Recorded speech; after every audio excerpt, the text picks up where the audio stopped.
Okay. Yes, okay.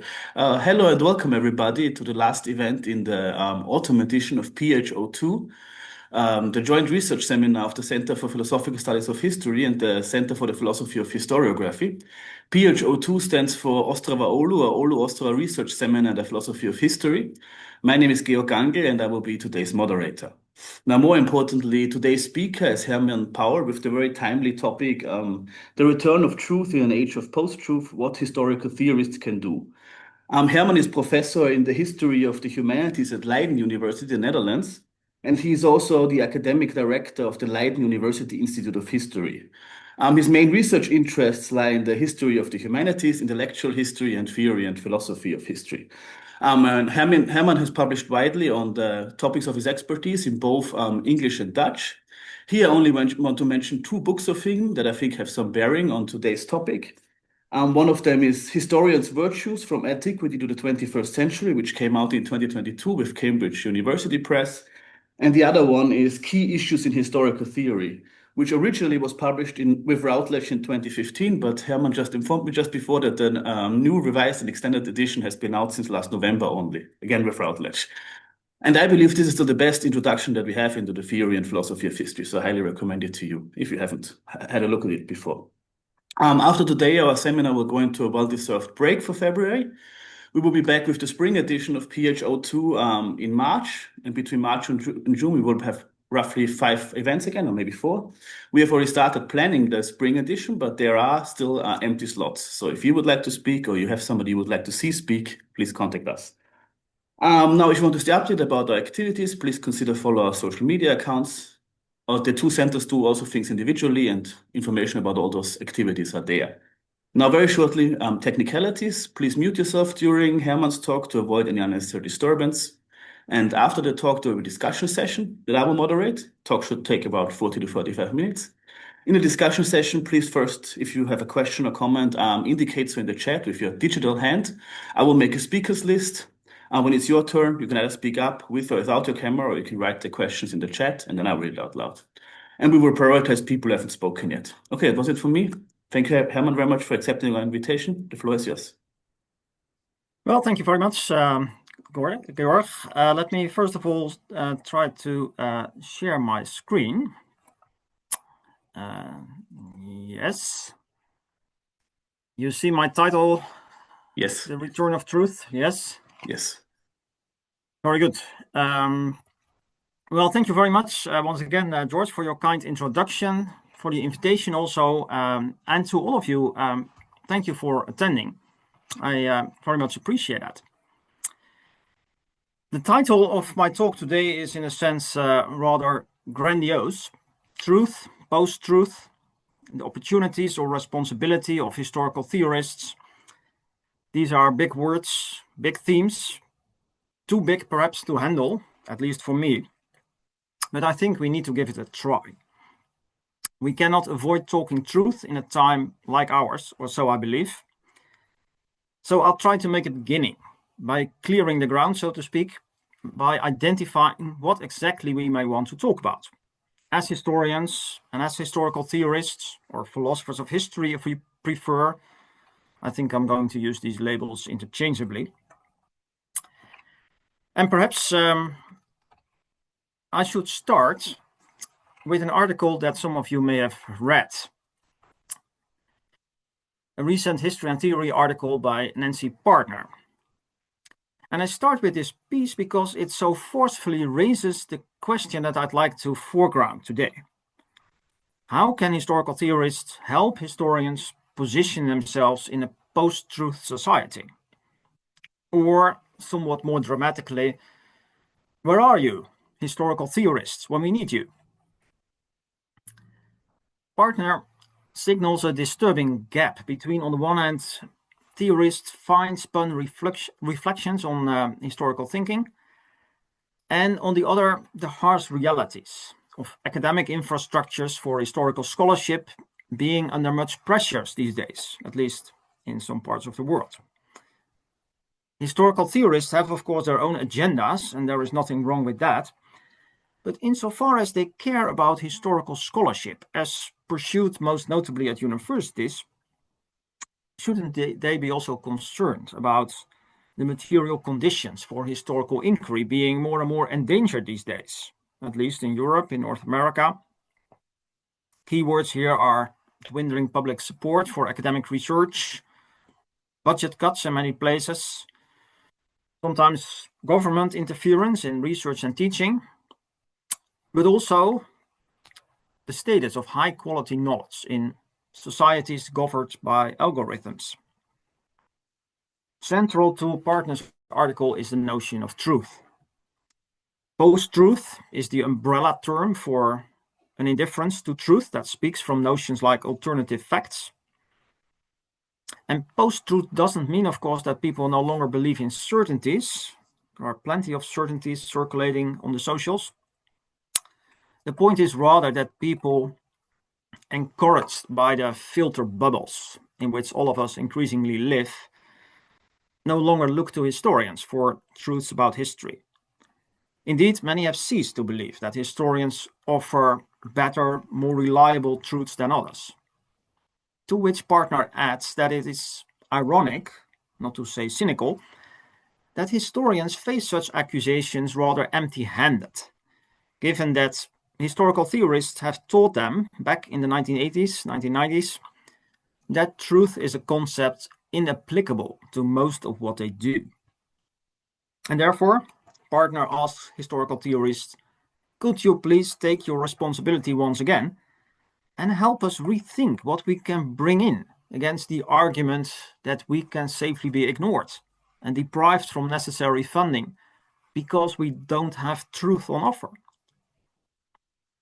And that doesn't mean, of course, that Partner wants to go back to before the theory wars of the 1980s and the 1990s. Some of you may know Partner's work. For instance, the Sage Handbook of Historical Theory that she co-edited. She is anything but a naive historian who needs to be told, as historical theorists were happy to do a generation ago, that truth is a complicated notion. But Partner does insist that precisely insofar as historical theorists once helped dismantle the notion of truth, they should now step in again, reconsidering how responsible or irresponsible it is to keep repeating these old messages in a context that has dramatically changed. Can we, historians, still afford to disown truth in an age of post-truth? Well, versions of this question can, I think, be heard everywhere. A recent piece by Richard Jobson in the Transactions of the Royal Historical Society raises a rather similar question, though with a slightly different touch. Jobson being especially concerned about narratives in the public domain that are claiming absolute truth, while actually resting on shaky foundations. And if you extend the literature search, you'll find many more articles, dozens and dozens, if not hundreds and hundreds, that address the question whether and how academics should stand up for truth in a post-truth era, society, world, or environment. And I mention them only very briefly to indicate that we're dealing here with a question that resonates widely among academics, not just among historians, but more broadly, especially in the social science and humanities, I think. Let me see whether I can help move the PowerPoint to the next slide. 1 second. Here you go.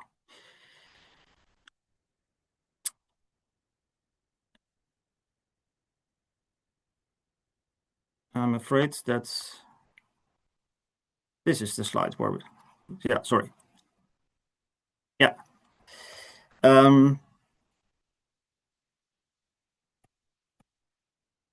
Most of these articles say in one way or another that once upon a time there were good reasons for challenging notions of truth, pointing out how many theories of truth there were and how badly most of them were applicable to work of the sort done in the humanities or in the qualitative social sciences. But now you can't read the papers or watch the news without wondering how feasible it is to continue arguing along these lines. Perhaps the times have changed. New challenges have emerged. Fresh responses are needed. So the question is, should we brush off the concept of truth? And can those specialized in these matters, philosophers, historical theorists, please stand up and offer their help? Can they please rethink the concept of truth in such a way as to give historians and other academics perhaps a tool for explaining that the work they do is better, more justified, perhaps even truer than most of the historical narratives that are circulating on the internet? And to be perfectly clear, I'm not going to develop in this talk a new theory of truth myself. As said, I'll rather be trying to clear the ground. And I'll do so by taking the following steps. First, I'm going to explain what historical theorists, or why historical theorists might not yet be fully prepared for engaging with Partner's question, and those of many others. And because part of this may be caused by wrong expectations or perceptions of what historians are after, I'll try to unravel in a second step what I think historians are asking for. The heart of my talk then will be an exploration of 5 possible response strategies, 5 possible answers that historical theorists might give, with some of them being more convincing than others, of course. And in a fourth step, I'll identify pragmatist philosophers of history as the ones who are perhaps best prepared or most willing to engage with Partner's question. And all this will culminate in a brief conclusion. And if you wonder at this point from what sort of a position I'm speaking, or why I don't courageously come up with a theory of truth myself, I should add that I really belong to the requesting party, to the historians on behalf of whom Partner asked her question. I'm an historian by training and profession, not a philosopher, but I do have a strong interest in historical theory. And for that reason, I've always been trying to keep open lines of communication between historians and historical theorists, most notably so under the label of what I call a history and philosophy of history, HPA. I'll return to this in the conclusion. So, as we are here in this seminar, as historians, as historical theorists, philosophers of history, I think we should spend and try to reflect on a question that matters to all of us here. How desirable and feasible is a return of truth in an age of post-truth? Well, unfortunately, in the eyes of many, this may appear as a somewhat untimely question, out of touch with how the field has developed in recent decades. As we were discussing just before this seminar started, there are other themes that have come to occupy a central place in historical theory. Many theorists are working these days on themes like historicity, temporality, presentism, as well as on the Anthropocene. Given the level of attention that these themes receive today, it's perhaps unlikely to see historical theorists devoting much attention to Partner's question about the notion of truth. If we look more specifically at those historical theorists who are interested in historians' day-to-day work, historians' practices, historians' modes of reasoning, modes of argumentation, we see, I think, a potentially stronger interest in the theme. However, the dominant category of analysis no longer is truth. Justification has become a much more important concept in understanding what historians do when they try to bolster their claims, their interpretations of the past.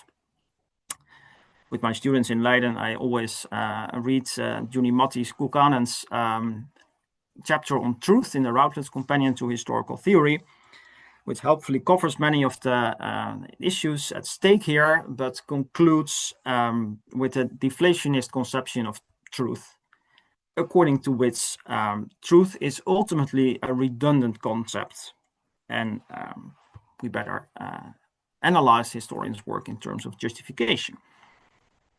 As long as we stick with that conclusion, truth also seems to be sidelined. Also, hasn't truth been complicated in various sorts of ways? You only need to read Stephen Shapin's A Social History of Truth to learn that truth is made rather than found.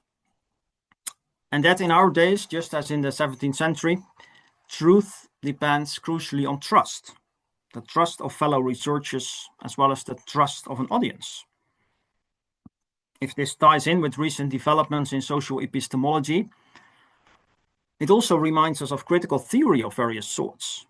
From Benjamin to Foucault, from Adorno to Butler, theorists have been telling us that truth is always entangled with power, at least with the power to define what is truth, who can attain it, who are excluded from it, or even worse, perhaps subjected to it.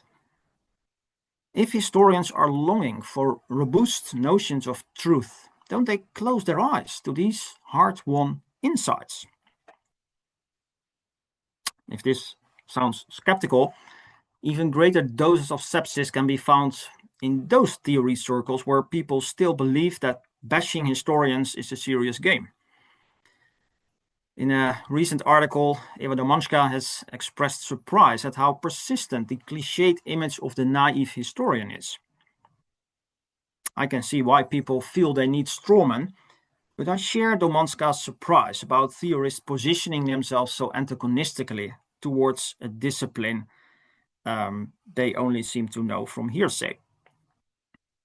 In any case, one knows for sure that when historians ask for truth, this question will immediately cause the old stereotype to be re-invoked, not to help historians come to terms with truth, but to ridicule the naivety of their question. But perhaps this is just a matter of perception. Perhaps we ought to listen a bit more carefully before putting historians' questions aside. And what I'd like to add under this second point is that we ought to listen not merely to Partner and Jobson, but to other historians too. There is a whole world behind their articles, a whole discourse of truth, if you want, in which historians participate. And I think that we better grasp the question and what is at stake in it if we pause for a moment to examine briefly how historians talk about truth, on what occasions and in what ways. So, under this second point, I'll take you on a very short, quick journey through 4 genres: student handbooks, codes of conduct, book reviews, and occasional writings, by which I mean books devoted specifically to truth. And what we'll discover is that historians don't want to turn back the clock, that they don't long back nostalgically to a time when they could still speak frankly about historical truths. No, they are asking something rather different. Just a few examples of student handbooks, introductions to historical method. These happen to be books that I've used in my academic career so far, mainly for undergrad students. John Tosh, for example, in his oft reprinted book, The Pursuit of History, devotes almost not a single word to truth. The concept is almost absent, except that he spends a few lines warning against critics of the truth. He is thinking more specifically of postmodern voices from the 1990s, in response to which he doesn't come up with a robust notion of truth himself, but points to the peer review practices that guarantee the quality of historical knowledge. something pointing in to the realm of justification, perhaps more than to a theory of truth. The same is true about Robert Williams, The Historian's Toolbox, a very slim, accessible book for first-year students, where truth is presented in just a few sentences as a regulative ideal. Unattainable, but worth striving for on the basis of solid evidence. Here again, the step is immediately made from truth to evidence. So does Zachary Schrach in the Princeton Guide to Historical Research. Quoting Richard White, he says, historians aspire to tell the truth, but what we usually do is trying to avoid known falsehoods, trying not to make unsubstantiated claims, and trying to provide evidence for what we say. Once again, justification more than truth. Book reviews show a slightly different picture. You may be familiar with Mark Day's analysis of historians' book reviews in his handbook, The Philosophy of History. He is drawing on October 2006 issue of the American Historical Review, trying to identify the standards by which historians judge the books of their colleagues. And he presents his findings in the table that I've reproduced on my screen on the slide. Notably, while all these peer review comments deal with issues of selection, omission, ethical evaluation, evidence, and argument, the word truth is entirely absent from his analysis. I've not taken this analysis at face value. I've gone back to the October 2006 issue to check if indeed the 100 or so book reviews in this issue avoid speaking about truth. And yes, that is true, pun intended. Indeed, truth is almost absent. I found phrases like the true depth of the Chinese disappointment at Paris, or the true strength of the book. One reviewer at some point admitted there is some truth in this, an expression that comes somewhat closer to what we are interested in. But I found only one single review that explicitly invoked truth as an evaluative criteria in relation to a claim made about Spanish xenophobia toward France. This is not quite true, said the reviewer. In this unique case, we see a reviewer challenging the truth value of a historical statement. But this is exceptional. Mark Day is right to note that historians evaluate each other's work with other standards than truth. Codes of conduct, then. If we may rely on the most influential, most widely published code of conduct in the historical discipline, that's the Statement on Standards of Professional Conduct by the American Historical Association, we also find that this text is almost entirely silent about notions of truth. The only thing it explicitly says is that multiple conflicting perspectives are among the truths of history, a sentence that already illustrates that no old-fashioned correspondence theory of truth is assumed here.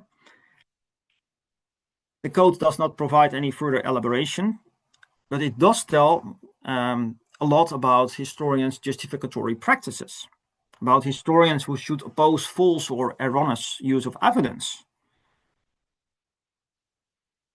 I've gone back to earlier versions of the statement to see if this has changed over the years, but I can assure you this was the case already in the 1970s and 1980s. Earlier versions of this same statement also preferred to keep silent about truth.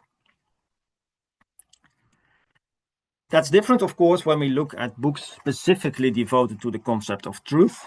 I've singled out two of them, both which were written in the 1990s in response to the perceived threats of postmodernism. I assume that you are familiar with both of these titles. They're well known. And it's worth observing that the first of these, telling the truth about history, does present truth, just as Robert Williams does, as a regulative ideal, not something absolute, but something aspirational, something worth striving for. The three authors are explicitly skeptical about correspondence theories. They rather side with pragmatist authors, emphasizing that truth has to do with self-correcting endeavors, with the way in which research is organized, with the peer review practices that precede publication. Again, issues of truth are handled in terms of justification. And Richard Evans, finally, his somewhat notorious book In Defense of History, to which Keith Jenkins responded so critically, he covers the entire theorist debate about truth from Hayden White to Frank Ankersmit. But like his colleagues, he prefers not to deal with these concepts philosophically in terms of theories of truth. He rather stresses historians' sources, methods, and epistemic virtues. He only says that historians need what he calls weak but meaningful concept of truth as a defense strategy against forgers, Holocaust deniers, and non-democratic regimes. He is explicitly talking about the conditions under which historians wrote history in communist regimes. So here again is some awareness of the outside world that may compel historians to use the language of truth, even if there are philosophical reasons to be careful in doing so. So what does this brief survey teaches us? I think we can conclude that historians have learned their theory lessons, at least the authors that I've consulted.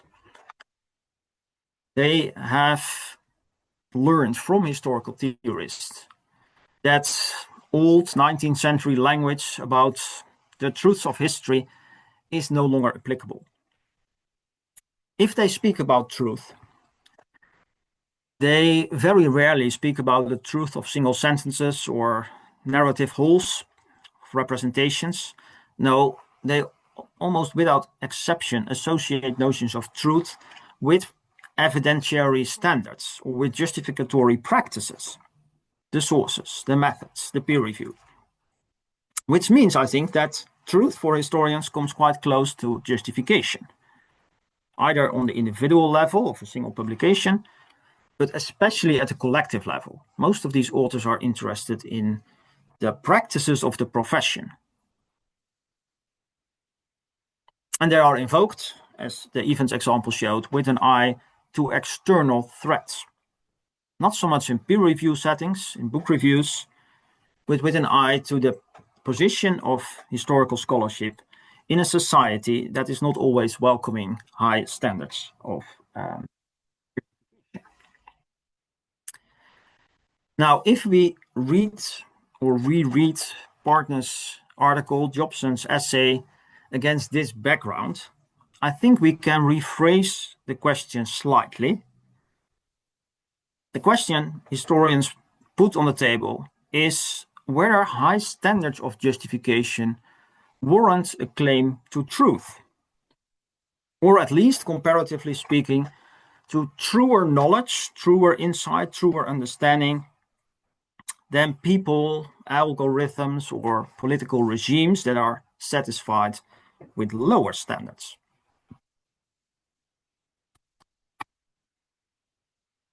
Moving on then, 2.3, the 5 possible response strategies. I think that philosophers or historical theorists listening to all this might answer, first of all, that historians' habit or inclination to bring truth very close to justificatory practices is conceptually misleading. Philosophers have long distinguished between truth and justification. And if it is justification that you're interested in, then please avoid language of truth. That is a position that various authors have already taken. That's a very respectable and well defensible position, but it also is the end of the conversation, for it basically puts Partner's question aside. A rather different response would be number 2. That response will be premised on the assumption that historians operate in a different world, in a different language game, if you want, than philosophers, and are, for this reason, entitled to their own concepts and their own definitions. If historians mean truth to refer to justification, if that is their understanding of the concept of truth, that may run against some of the important distinctions that philosophers are hoping to make. But as philosophy has no monopoly on defining truth, at least not outside its own language game, perhaps we should accept that historians play the game according to their own rules, have their own notions of truth, their own definitions. Which means that all the philosophical objections that can be brought in against equations of truth and justification, think only of Russell's famous criticism of William James at this point, is frankly irrelevant for historians. They are having their own terms, having their own definitions, which is of course a highly relativistic answer, and perhaps not entirely helpful when it comes to such highly charged concepts like truth. The analogy that comes to mind is the concept of genocide, which historians tend to use more often than lawyers. The legal concept of genocide and the historical concept of genocide, they are not identical. And that creates all sorts of frictions, misunderstanding, miscommunication. But it also runs the risk of legitimizing a relativist's conclusion along the lines of what is genocide if everyone can come up with their own definition. So perhaps we should move on to response number 3. A response that I see epitomized in an article by Noel Carroll, 1990, in the Monist. He was talking about evaluative criteria that historians use, criteria such as accuracy, balance, comprehensiveness, and the like. And the claim that Noel Carroll makes in this article is that these criteria are truth conducive. They help historians reach truth. They are an index of the truth value of statements or larger interpretative interventions. This seems to come quite close to what historians are asking for, but it also remains rather underdeveloped. For Noel Carroll does not specify how exactly then criteria of justification can be truth conducive, what sort of a definition or theory of truth is implied here, and how this crucial step from justification to truth can be taken.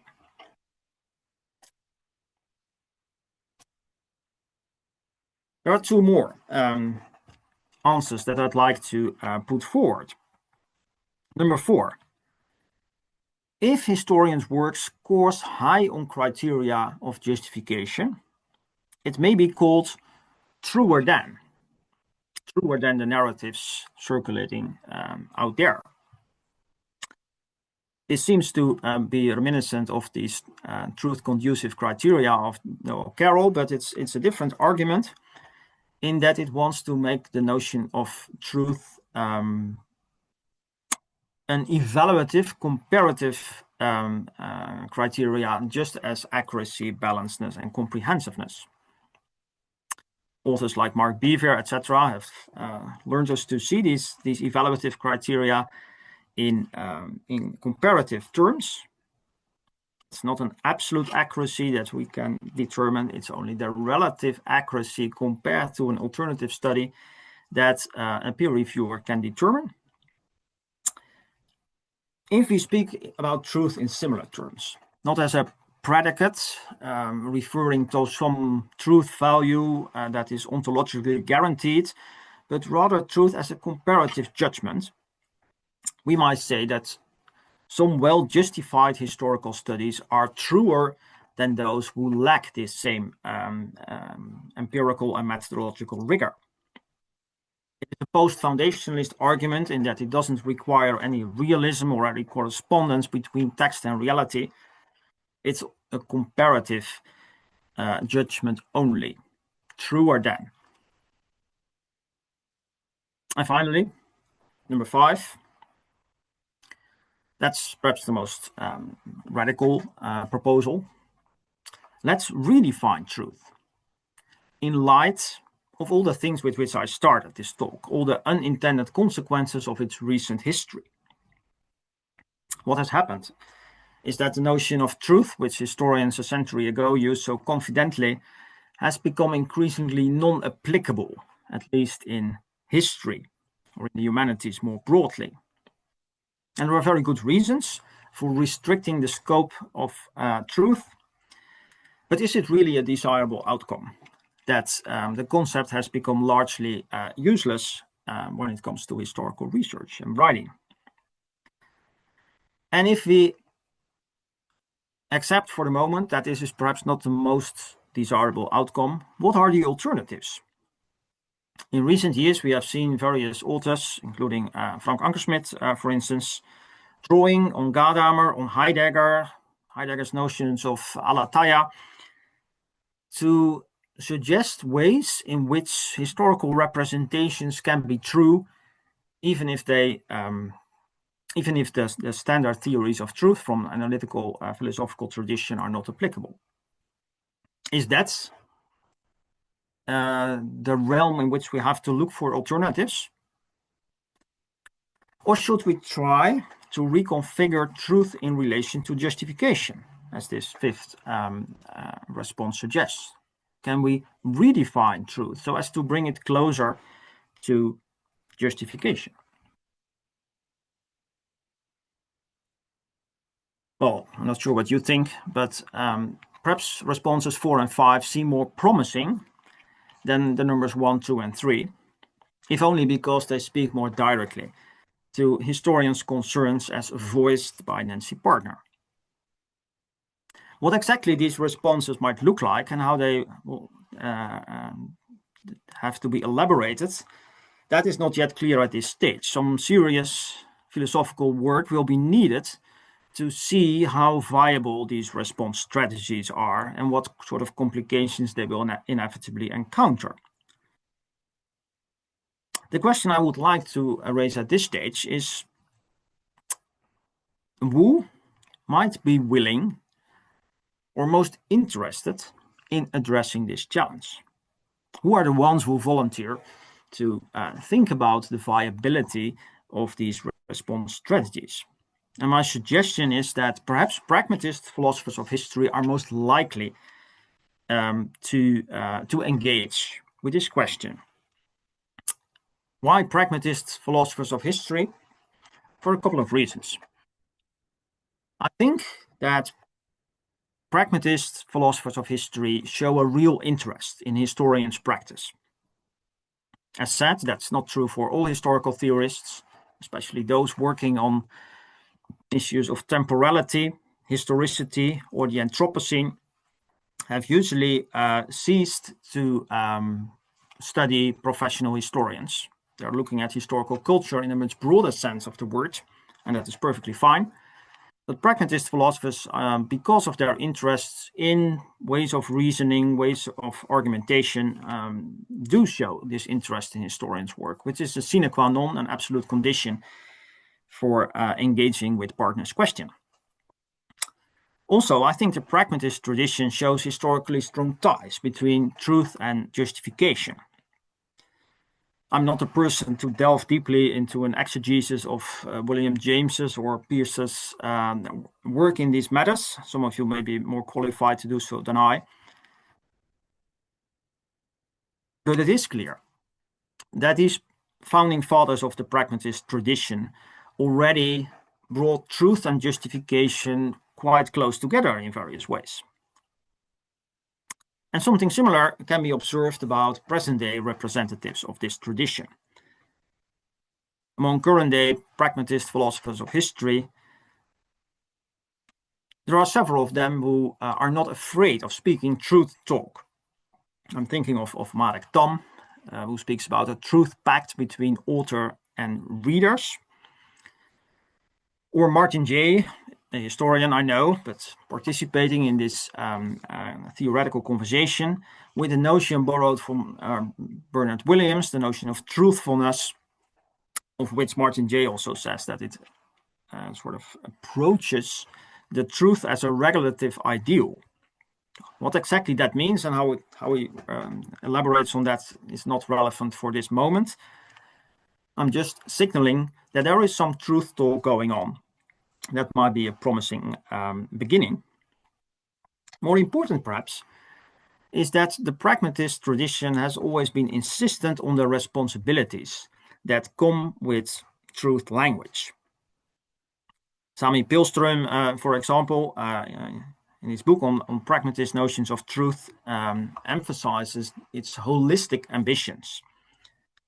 That truth is not just a predicate of things or a concept that you can work with philosophically, but something that comes with responsibilities. Truth has to be lived out in practice, rather than only spoken in language.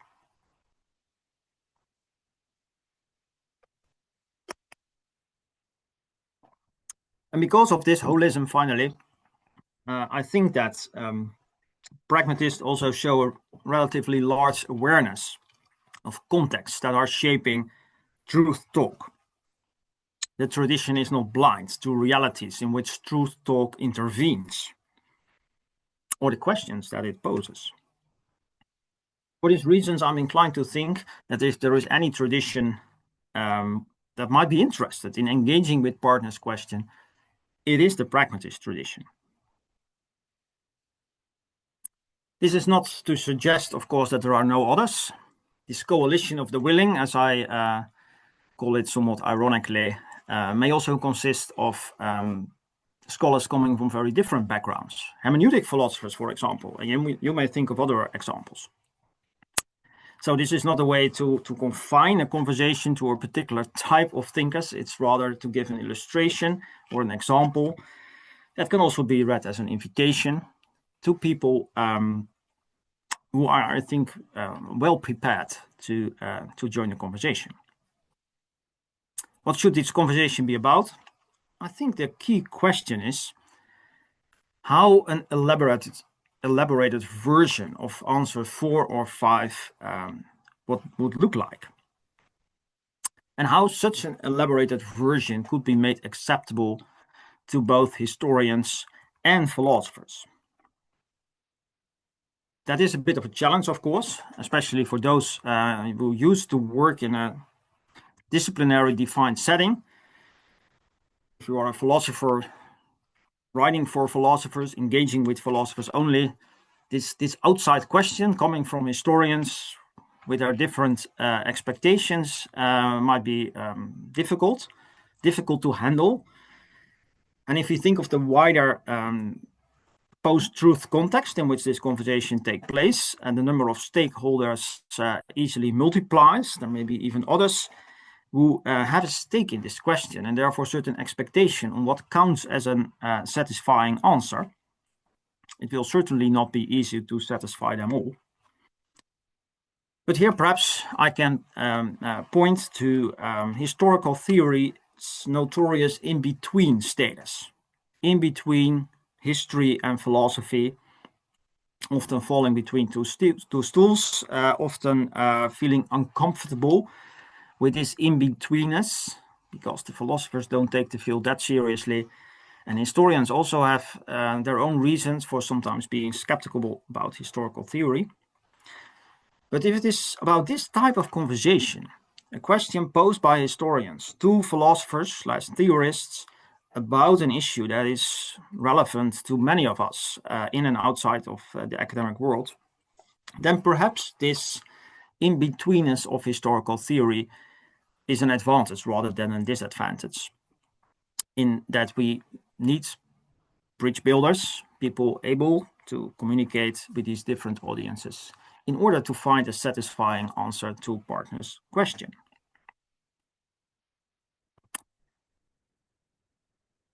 By way of conclusion, let's recap. I've done what I promised you to do at the outset. I've not developed a theory of truth, but I've tried to facilitate a conversation by clearing the ground. Speaking as a historian, and perhaps occasionally on behalf of historians, I've tried to clarify partners' question in two ways. Positively, I've tried to convey what is at stake, why truth matters to historians in ways that it did not do a few decades ago. And negatively, I've tried to remove some possible misunderstandings by sorting out what historians do when they speak about truth, where they do it, in what sense, and why. This has shown, I think, that Partner and Jobson are no isolated voices. Their concerns resonate with how historians have been speaking about truth more generally in the past few decades, even if the tone has become more urgent in light of societal and political developments.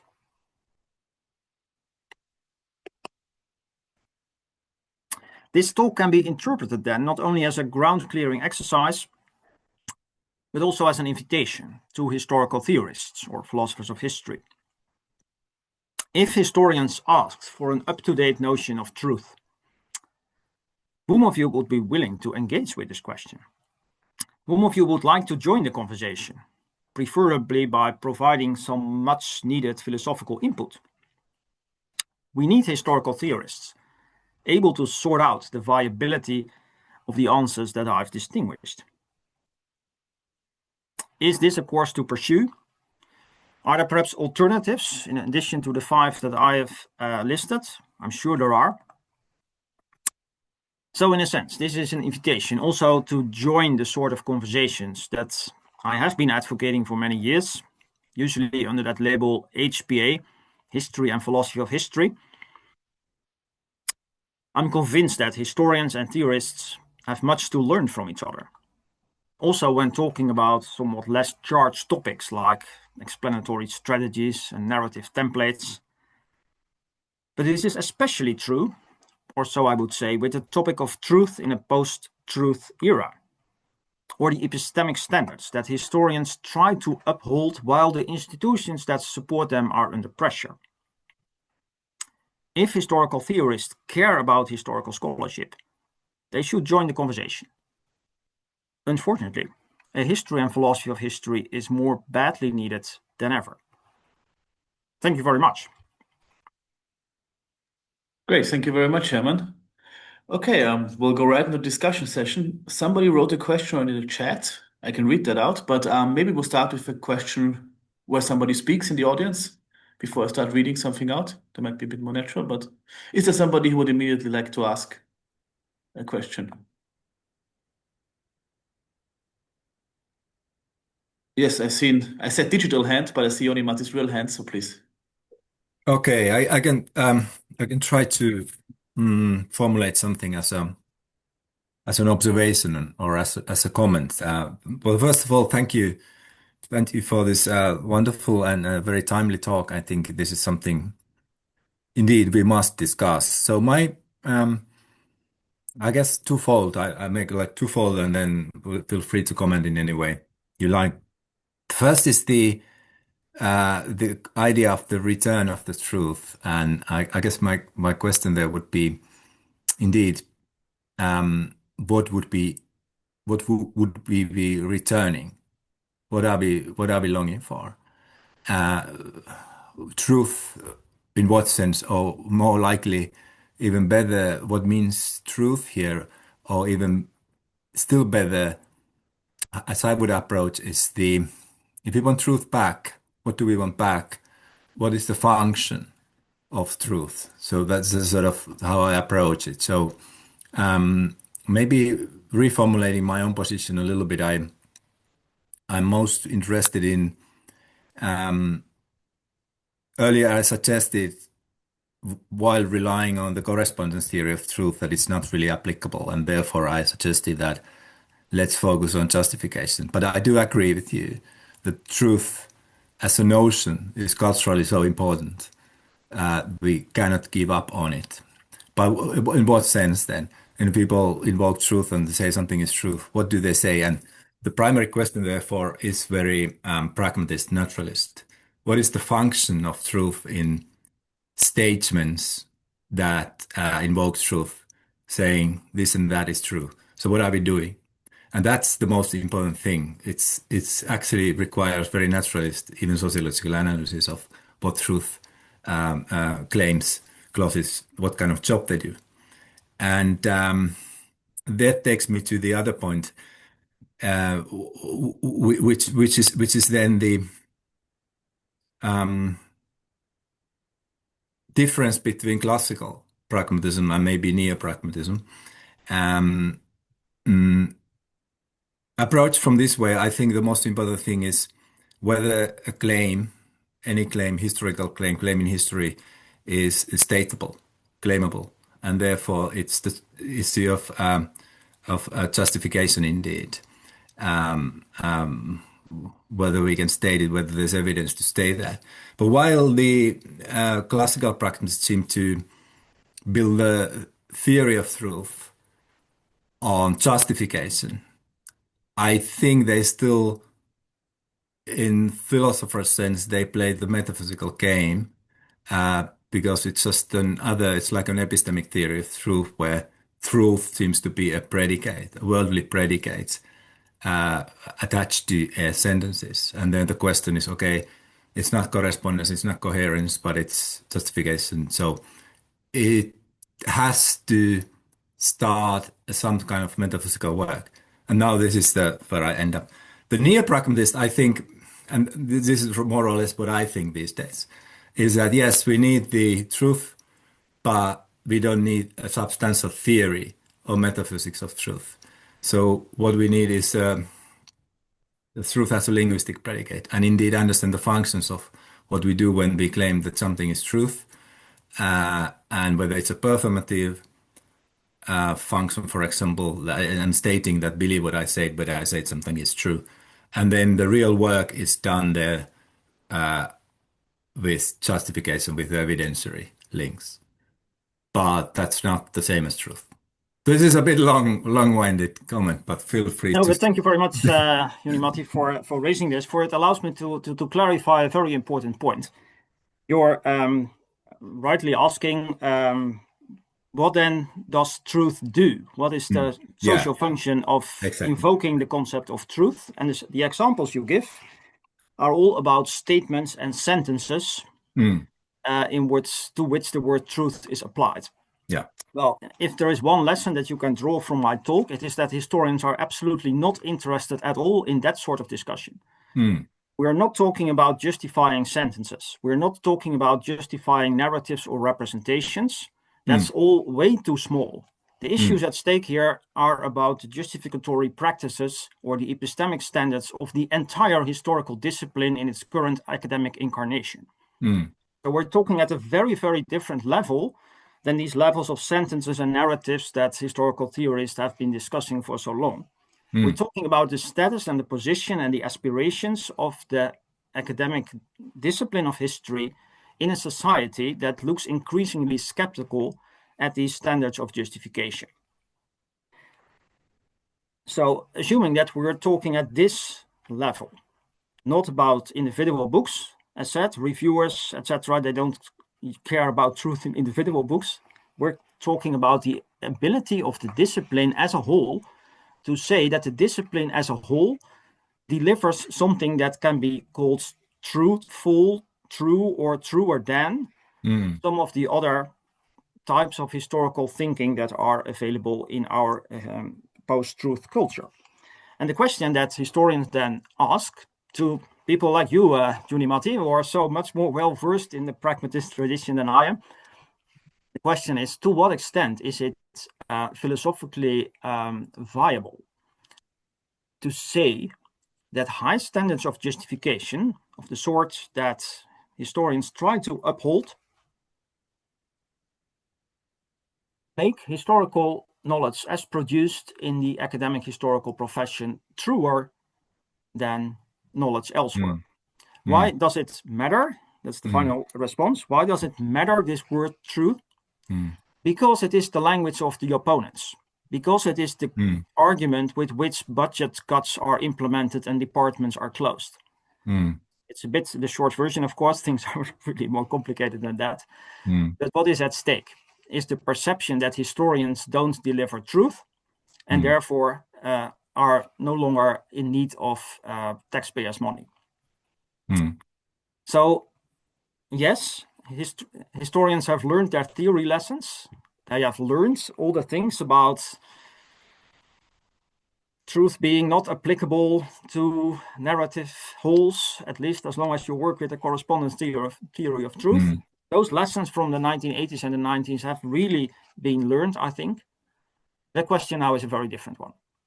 Can the discipline as a whole claim to offer truth in a world that believes that historians do not?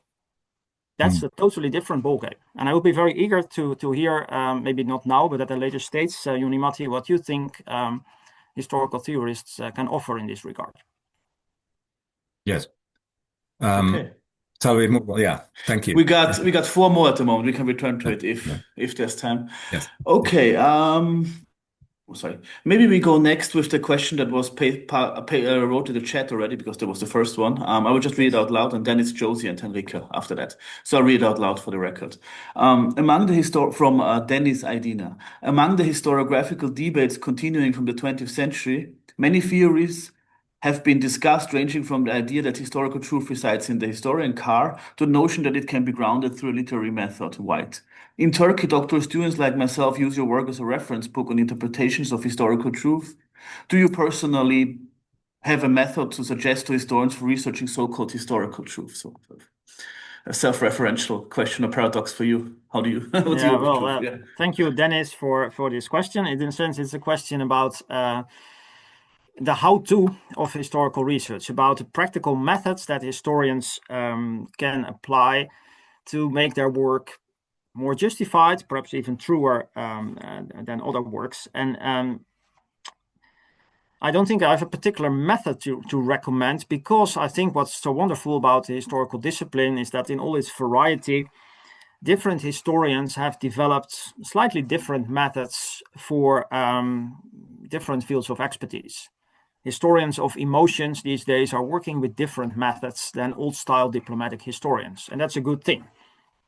So I don't think that if we reflect on the historical discipline as a whole, we can identify any single body of methods, except from basic source criticism and the like, contextualism, as a means for reaching truth.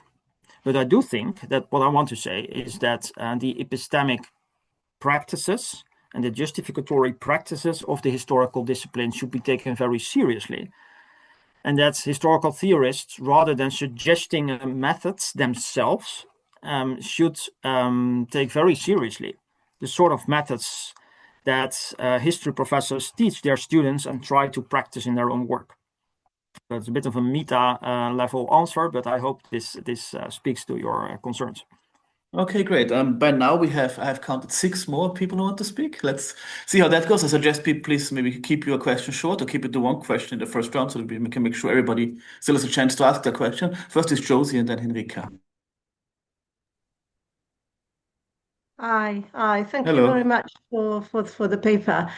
Very much enjoyed. And so my question is about, I suppose, the relationship between justification and truth. And I take it that justification for you is an internalist notion. So historians have their own justificatory practices and standards. But there is then another question as to which, let's call it an external question, as to whether the claims that arrive at by whatever methods of justification they have are true, which is a kind of meta-level question. Now, maybe I'm wrong in making this assumption, but I suppose I think that is the case. If I'm wrong, correct me. Why do you think that if you take, for example, the historical sciences, which, geology, evolutionary biology, and so on, they have a method and they justify their claims through these methods, and their claims are internally justified. But then somewhat they don't seem to be so threatened by the additional, say, metaphilosophical higher level questions, which asks, but but are your justified claims about the sauropods or about the slush ball and so on true? Somebody like, for example, Derek Turner, who is quite adamant that historical sciences deliver genuine knowledge of the past, is an agnostic about the question of truth, about whether there is a past that actually that the historical scientists are investigating, as opposed to it being created 10 minutes ago, including the traces and so on. So why do you think? So I think that there is a disanalogy here because, in the philosophy of history, this question about the relationship of justification and truth is a threatening question. It's like, it means that historical claims cannot be the case, that they're not really true. Whereas in the historical sciences, it really doesn't happen, So, in a way, is there a conflation here about two levels? I would say that we can, in a sense, say that what historians, establish is the case is true in a sort of small t true, but they're not addressing the kind of philosophical question: is truth a matter of coherence, of justification, of correspondence, and so on and so forth? And in the historical sciences, that distinction is being made, and somehow, the practices of, the methodological practices of these type of historians have not come under attack somehow. Whereas on the other hand, humanistic historians are under attack. So if you study the French Revolution or the Holocaust, then, there is no truth. But if you study the sauropods, then there is a truth. Maybe it's a likely truth, it's fallibilistically. So why should there be this? Why do you think there is this kind of disconnect? If there is this disconnect, and should there be this disconnect? I mean, if there is a disconnect, should there be a disconnect for everybody? Whether you are a historical, you're writing in evolutionary biology, and as well as in the French Revolution, or there should be for nobody, whether you are a humanistic historian or, a historian of the dinosaurs and. Yeah. Well, thank you very much. This opens up whole new worlds, and I'm sure that I cannot even begin to do justice to this set of questions. But I think to begin with, you're right to observe that I work with an internalist notion of justification here. I take for granted that justification is what historians say they do to justify their own historical claims, arguments, narratives, and the like, without ascending to the meta level, in which you now invite me to ascend and to see how these methods actually compare to those of other, for example, in the historical sciences.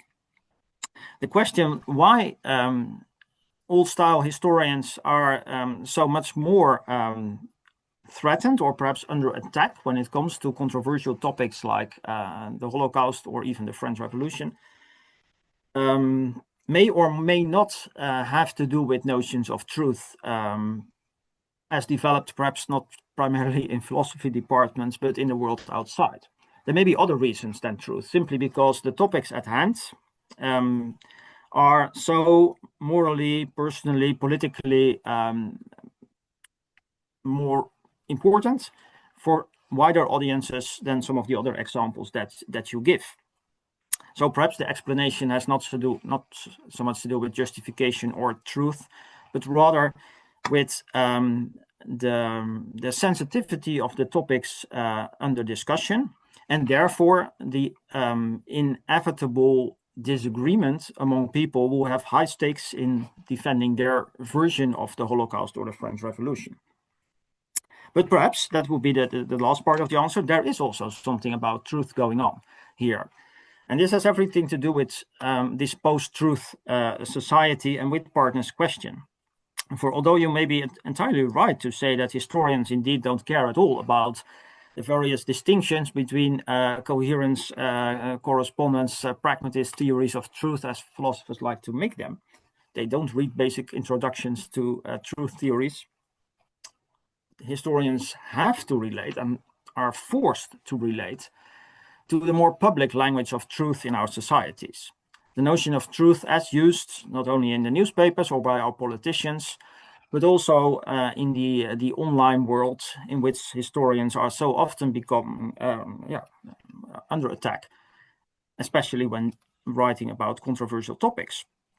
And it is to these kind of very popular, unphilosophical notions of truth that historians have to relate, if only because these voices are so strong these days and have political influence, and thereby also real life implications for historians working in academic institutions.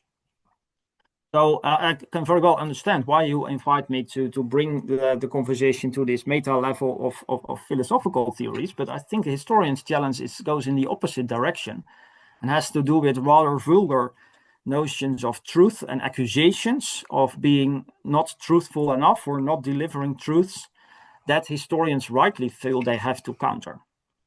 So this has to do with rhetoric, etc., and politicized rhetoric more than with theories of truth, I'm afraid. Can I very, very quickly? But if that is the level at quite a which few people, historians, but very quickly, please. If that is the level at which historians have to engage, why they can't just say, look, there are some people who believe that the Holocaust didn't happen and they are wrong. It's a false claim, because in a way they're using, if they're using truth within a theory of justification, that's what truth means in that context. So when they're saying the claim that the Holocaust is not justified, when they're saying the claim that the Holocaust is not justified, they're saying that it is false according to their theory of justification. So I think that they should use, they should be allowed to use the language of it is the case, it is not the case, it is true, it is false. It's just that they're not using it in a kind of externalist meta level way. Anyway, but thank you so much. Thank you so much. Thank you. Okay, so next we have Henrika, then Arthur, then Eugen, and if time allows, perhaps me. Okay, Henrika, please. I'll be brief. Thank you for the presentation. So the question about truth seems to be like an epistemological question, very important, of course. Often in many philosophical, I mostly know hermeneutics, but it goes together with ontological question. Why is it so difficult to talk about truth in either humanities or history, so specifically? And I mean, you briefly mentioned Ankersmith and the sort of Heideggerian sort of tradition that it is sort of debated within current discussions in history and among historians. But sort of this ontological question, like maybe history is different than, say, physics because it deals with individual events and individual people, and maybe these people have like free will or complex psychology. And that's why it's different. Sort of do these debates or do these questions, ontological questions about the difference between natural and human sciences, for example, feature in the debate today, or should they feature in the kind of historical debates or debates among historians? Yes, I tried to be brief. Yeah, I think. Hope I still. Yeah, thank you, Erika. I think that's indeed part of the puzzle that we have to solve. For if you are following the suggestion that indeed historians should be allowed to say that their versions either of particular events like the Holocaust are truer than others, the question is true in what sense exactly? And I think it's a question that I try to put now on the philosopher's table by saying, please help us historians define in what sense we can responsibly say that our narratives about the Holocaust are truer than those made by Holocaust deniers. And what I try to show is that even theorists like Ankersmith feel the need indeed to use a concept of truth here, because it's undesirable to make this notion unavailable in such important context. But by drawing then on a Heideggerian tradition, he makes it difficult to establish something what historians find so important, namely a link between truth and justification. Alataya, ala Heidegger has very little to do with historians' peer review practices, to put it bluntly. So if that is a difficult road, what are the alternatives? And I can well imagine that if you, Henrika, would join this conversation, that you might want to bring in some of these old Neo-Kantian distinctions between the natural sciences and the Geisteswissenschaften to argue that the sort of truth we are talking about is of a different kind than found in the natural sciences, or not. It remains to be seen. It depends on how you want to construe that notion of truth so as to make it workable for historians at this high level that I pointed to, not the level of individual sentences or narratives, but the level of the disciplinary practices. So yes, it could well be that these are helpful distinctions, but it really depends on how you elaborate them, I think. Okay, great. In the meanwhile, a few more questions have accumulated, but we'll see how far we get. Next, Arthur, please. Well, thank you. And thank you, Herman, for the talk. I will try to be brief. I mean, you seem to suggest, and I agree if I understood you correctly, that the rejection of truth talk in historiography, in the philosophy of history, was epistemologically unnecessary and politically a mistake. It turned out to be a political mistake, at least in the last decade. And then you try to, I mean, to figure out a solution to this very complicated constellation by proposing for us to bring together truth and justification. And you see in the pragmatist, or in some pragmatist philosophers, theorists of history, good indications for the road that we should take. That's a good summary indeed. Very good. But my question is looking back into your own previous work, whether virtual epistemology would have a say in this, whether virtual epistemology also could be a resource in the search for a response to the challenge you've raised. Thank you. Yeah, that's an interesting question, Arthur. Virtual epistemology. I'm just finishing a book for Oxford University Press. I have to submit it in 4 weeks, which I try to explain what we can expect and what we better not expect from talk about the virtues that historians need to embody. And without summarizing this whole project here, I think one of the key lessons is that this discourse of virtue lends itself much better to aspirational discourses, to teaching students, setting standards, explicating expectations, more than to evaluating others' work or addressing such large-scale questions about the epistemic ambitions of the discipline as a whole. Which is to say that virtue epistemology can be very helpful in teaching students what sort of attitudes are needed for being successful in the justificatory practices that I have talked about. But the virtues of historians are in itself not sufficient to determine the relative plausibility or accuracy of historical interventions, let alone the big question that is on the table here today, whether the discipline as a whole offers more truthful knowledge than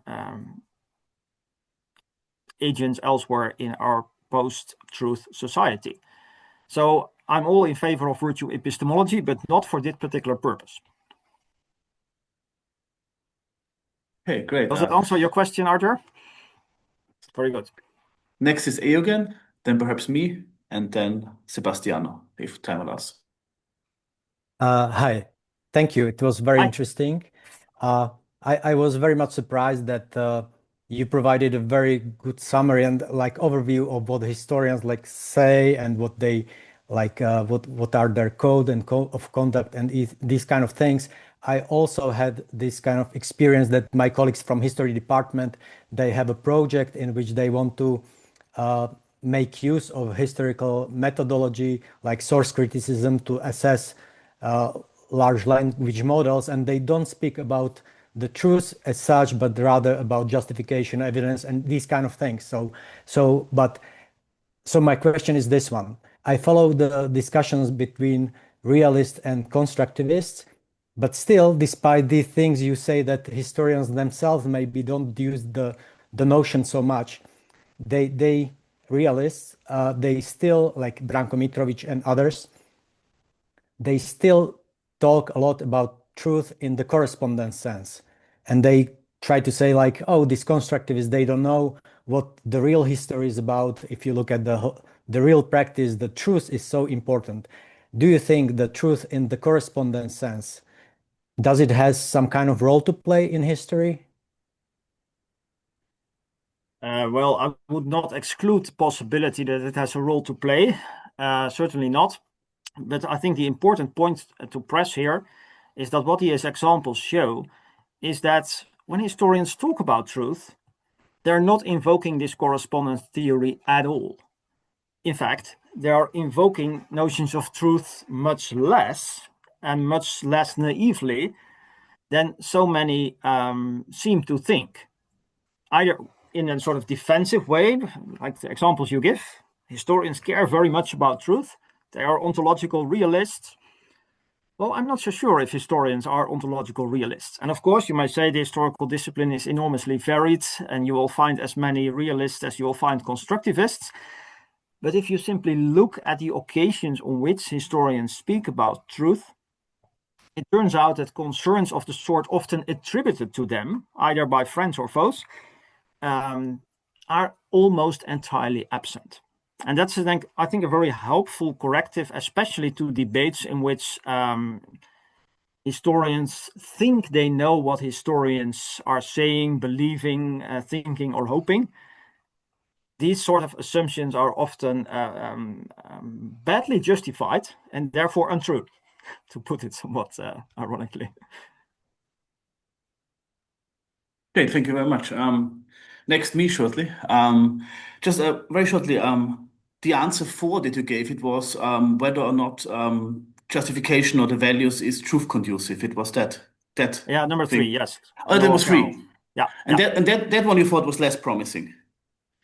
And I thought it was less promising, partly because it was unclear in what sense then truth conducive, but also because it seems to invoke some sort of version of the correspondence theory, that these criteria, even though they are comparative themselves, are nonetheless sort of attached to an objective reality out there, and that this correspondence between historians' work and the external reality is what makes these criteria indicative of the truth value of historical accounts. Okay, now just make a very short comment on this and then I come to my question. I think there's an interesting discussion in philosophy of science, which might also be one of the sources next to pragmatist philosophy of history and hermeneutics that we want to look at, on the question of the truth conduciveness of epistemic values and so on, because they may be transdisciplinary with a dash. So many different disciplines share the same bundle of values, perhaps, which then could be an argument, or maybe they're also trans-historical in the sense that for different historical settings, they have been more or less maintained through scientific revolutions. At least Michael Friedman made an argument to that respect at one point. But I'm not going to go into that, but it might be an interesting way to follow. Interesting follow-up. Thanks for mentioning. But my question is this. Is it sort of, the problem is sort of like a wicked problem because there's a certain disingenuousness in the sense of the enemy, or sort of the enemy is disingenuous and the good guys are divided. So they invoke truth and want to have it about truth, but then actually don't really care. At least the political actors don't care about truth. It's just sort of a delegitimation strategies. And the administrators in universities may care about truth. It's unclear what they care about. They care about sort of cutting funding or something. They don't play a sort of an epistemic game. So if historians were only to play an epistemic game, they're always sort of at the losing end. So what they would need to do is also play a political game and come together and sort of oppose politically these things. And sort of there maybe would be the idea to sort of say, because we all know historians are also politically divided, would it make sense to sort of try to say that given that historians base themselves on justification is very central to their work, maybe there's some sort of meta-political interest that they should all share. We shouldn't, and that if we sort of if that is theoretically try to argue it on that level, they might be able to come together. Sort of this very basic understanding that respect and reciprocity and of course, no harm and no violence, that sort of stuff, you know. And that is already a good project. It's a meta-political project on which they all should be able to come together, left wing, right wing, and then that would be the political counter to the sort of the political question. I'm sure it made sense, but that would be the... Yeah, thank you, Georg. I think it's helpful indeed to stress how the epistemic and the political are entangled here. In a sense, you might rephrase Partner's question as a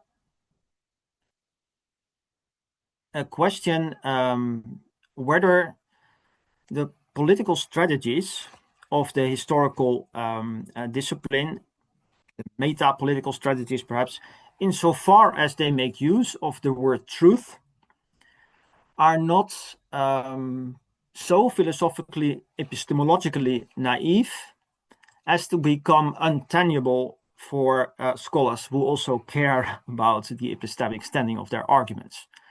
It is really, as I said, I think the last or the slide before the last one, this in-betweenness that we see, I think, in this question as well. It is about reaching out to wider society, about defending what historians do and do not in a language that must be accessible and understandable for larger audience. And if that debate is now conducted in terms of truth, historians will have to speak the language of truth. But they can only do so with a good conscience when they're not deliberately ignoring everything that historical theorists have taught them in the past decades. Hence the question, if this is perhaps a political project, as you rightly indicate, all right, that sets the term of the debate and also defines what is ultimately a responsible strategy for historians to pursue. But it would help very much if the things historians say out there in the internet or in the op-ed pieces of their papers are sufficiently backed up to be acceptable also to people whose job it is to think about definitions of truth and justification. Okay, great. Thank you very much, Chairman. I think you told me you would have to leave at 5:30 roughly, but so we have... Yeah, we still have 5 or 10 minutes. That's fine. Yeah. So we got 2 online questions. One of them we haven't asked before, so I'll start with that one. I think 3 online questions. Comments written. So I start with Sebastian Mosti, who wrote, thank you to Professor Paul and to the organizers for this wonderful talk. If we have time, I would like to ask a question which will probably look naive in the advanced debate. The question is, would it be possible to conceive post-truth as a vulgarization of one of the most important discoveries of philosophical historicism in 18th and 19th centuries, instead of conceiving post-truth as a danger in the historical dimension? More specifically, I mean that truth has its own history.